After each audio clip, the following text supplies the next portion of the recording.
저도 혜진이 오빠처럼 전화 받아서 저 아니면 할 사람 없을 것 같아서 했고요. 작년 1월 엄마를 따라 주와 그리스도 교회에 처음 오게 되었을 때 제가 원래 다니던 교회는 설교가 20분 만에 끝나는 예배여서 처음에 설교가 상대적으로 너무 길고 힘들었습니다. 그래서 그냥 원래 다니던 집 앞에 있는 교회로 가고 싶다. 주말인데 교회 간다고 일찍 일어나는 것도 스트레스다. 너무 졸리다라고 생각했었습니다. 또 새로운 교회와 다양한 나이대의 사람들을 적응하는 것도 힘들었습니다. 가끔은 친해지기 위해 어떤 활동을 하는 것이 부담스러웠을 때도 있었습니다. 하지만 올해 청소년 청년 예배가 생기면서 같이 수련회도 가고 다양한 활동을 하게 되어 자연스럽게 친해져서 좋았고, 목사님이 설교 시간도 줄여주시고 청소년 눈높이로 설명을 해주셔서 원래는 이해하지 못했던 설교를 이해하며 졸지 않고 예배를 열심히 들었습니다. 예배를 들으면서 그 주에 있었던 고민이나 생각들을 목사님의 말씀으로 마음을 많이 치유받았고 다시 일주일을 살아가기 위한 힘을 주셨습니다. 하지만 저에게는 하나님과 관련된 큰 고민이 있었습니다. 저는 대부분 엄마와 하나님에 대해 대화를 많이 나눕니다. 그때마다 엄마 주위에 있던 사람들의 간증을 많이 듣는데 마음이 아픈 사람들은 따뜻한 위로를 건네며 치유할 수 있다고 하지만 몸이 아픈 사람인데 어떻게 사람이 사람을 말로 선포한다고 해서 깨끗하게 나을 수 있는지 이해가 잘 되지 않았고 그냥 기분 탓 아닌가? 낫는다라고 생각하니까 그냥 생각 변화 아닌가? 다 짜고 치는 것 같고 알고 보면 내가 이단인데 내가 인지하고 못하고 있는 거 아닐까? 라며 혼란의 시기를 겪었습니다.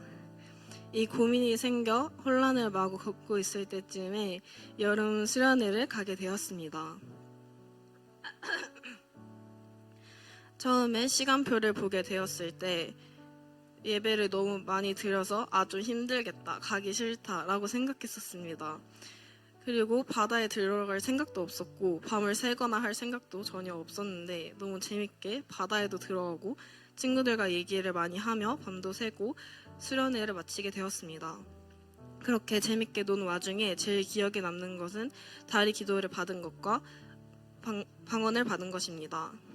두 번째 날에 성빈 언니를 찾으러 돌아다니다가 목사님과 눈이 마주쳐 목사님이 들어오라는 손짓에 다리 기도를 받게 되었습니다. 처음 선포를 받았을 때 다리가 욱신거리긴 했지만 저에게는 큰 고민이 머리 대부분을 차지하고 있었기 때문에 다리가 욱신거리는 게 기분 탓이라고 생각했었습니다. 그리고 수련회에서 예배를 드릴 때 기도하는 시간이 너무 많고 길어서 처음에는 저의 진로와 고민에 대해 기도를 하다가 나중에는 기도 소재가 다 떨어져서 뭐에 대해서 기도를 해야 하지? 시간이 너무 많이 남은 것 같고 기도 시간이 끝날 기미가 보이지 않는데 라고 생각할 때 문득 저의 고민이 생각났었습니다. 그래서 저는 하나님께 제가 지금까지 느꼈던 생각과 느낌을 있는 그대로 솔직하게 말씀드렸고 저의 믿음이 다시 생겨날 수 있도록 도와달라고 기도했습니다. 그때 목사님이 방언받고 싶은 사람 앞으로 나오세요 라는 말과 동시에 옆에 있던 엄마의 부추김으로 수아와 같이 앞으로 나오게 되었습니다. 솔직하게 그때도 내가 어떻게 방언을 받겠어 라고 생각했지만 그래 한번 믿어보자. 방금 기도 제목이 믿음인데 내가 노력도 안 하는데 어떻게 하나님께서 나에게 믿음을 주시겠어 라고 생각하고 또 생각하기 위해 노력하며 목사님 지도 아래 방언을 할 수 있게 되었습니다. 그 다음날 아침 종아리 근육이 파열되는 듯한 고통을 느껴서 저를 깨우러 온 엄마에게 말씀드렸더니 걷기도 힘든데 목사님에게 가서 어제 다리 기도를 받았더니 이렇게 다리를 아파한다 라고 엄마가 말씀하시니 목사님께서 웃으면서 하나님 살아 계시지? 라는 질문을 하셨습니다. 저는 그 짧은 시간 동안 많은 생각을 하였습니다. 내가 지금까지 생각했던 질문을 내가 직접 체험하고 깨달아서 답할 수 있게 해주시는구나. 짧지만 내가 했던 진심 어린 기도를 들으셨고 응답을 해주셨구나. 이렇게 보여주시는구나. 라는 생각과 동시에 네 라는 대답을 할 수 있게 되었습니다. 그 이후 하나님에 대해 더 궁금해졌고 내가 어떻게 해야 하나님이 기뻐하시는 선택을 할지 엄마에게 여쭈어 보았습니다. 엄마는 말씀의 기준을 알아야 한다고 하셨습니다.